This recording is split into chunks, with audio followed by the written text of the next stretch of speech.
Buenas tardes, jóvenes. Les deseo que se encuentren bien. Mi nombre es Carla Moya y en representación del equipo número 4 de la práctica profesional 2 de la Universidad Pedagógica, les vamos a hablar hoy sobre las aplicaciones de la derivada.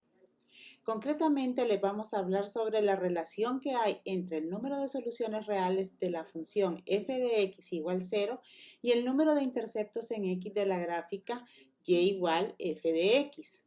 Vamos a comenzar. ¿Cuál es el punto importante de esto? Sabemos que si para un número real a, x igual a va a ser una solución de f de x igual a. Esto quiere decir que el punto A0 está en la gráfica de y igual f de x. Por lo tanto, el número de soluciones de f de x igual 0 de la función va a ser igual al número de puntos en común que tenga la gráfica de la función y el eje x. Vamos a verlo de forma gráfica. Tenemos esta función de segundo grado. Entonces vemos que toca el eje X exactamente en 2 puntos. ¿Qué quiere decir eso? 2 puntos en el eje X implica que hay 2 soluciones reales. Vamos a ver ahora una función cúbica. En el caso de esta función cúbica, toca el eje X exactamente 3 veces. ¿Qué quiere decir eso? Hay 3 puntos en el eje X, quiere decir que hay 3 soluciones reales.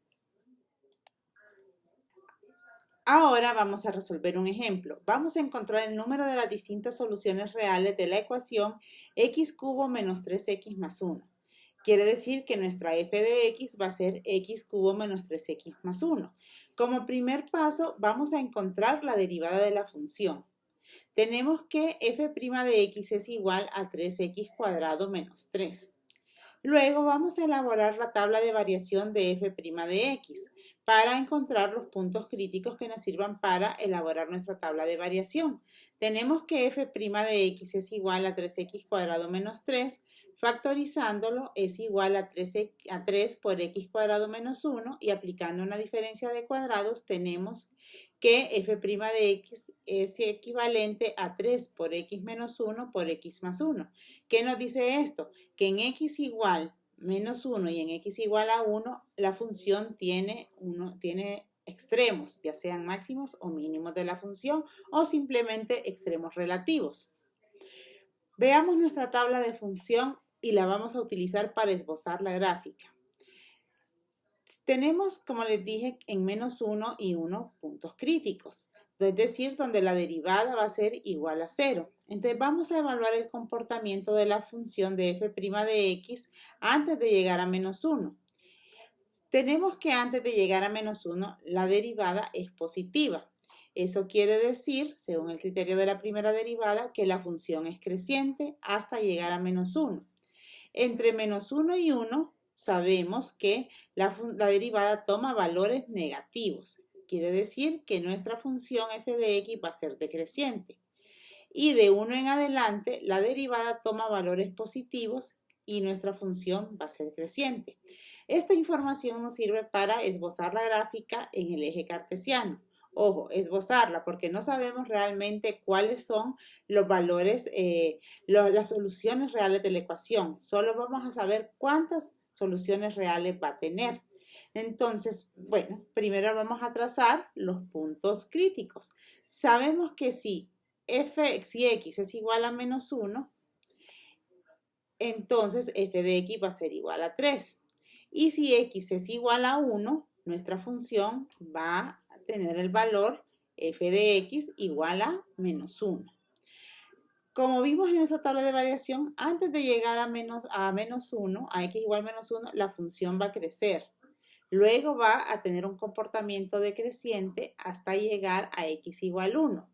Y de x igual a 1 va a volver a crecer. Entonces trazamos la gráfica. Vamos a ver ahora cuántos puntos toca la gráfica en el eje X. Entonces vemos que toca en un punto, en otro punto y en otro punto. Toca la gráfica en 3 puntos distintos. Quiere decir que como la gráfica toca el eje X en 3 puntos distintos, existen 3 soluciones reales distintas.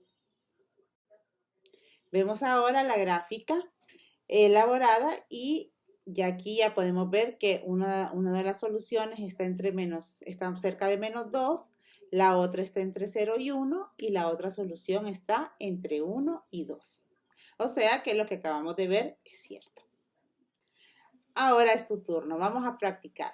En el video se te van a presentar una función con una serie de preguntas y esperamos que las respondas correctamente y vayas practicando lo aprendido. El ejemplo que tenemos es, vamos a encontrar ahora el número de distintas soluciones reales de la ecuación x cubo menos 3x cuadrado más 2x. Sabemos que f de x va a ser x cubo menos 3x cuadrado más 2x. Vamos a encontrar la derivada de la función, la tabla de variación de f' de x y de ahí vamos a determinar cuántos puntos distintos comunes con el eje x tiene la gráfica para saber el número de soluciones.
Buen trabajo. No olvides resolver la guía de ejercicios. Les agradecemos su atención y les recordamos seguir las medidas de seguridad, ya que si se cuidan ustedes, cuidan a su familia y a las demás personas. Y que tengan una linda semana.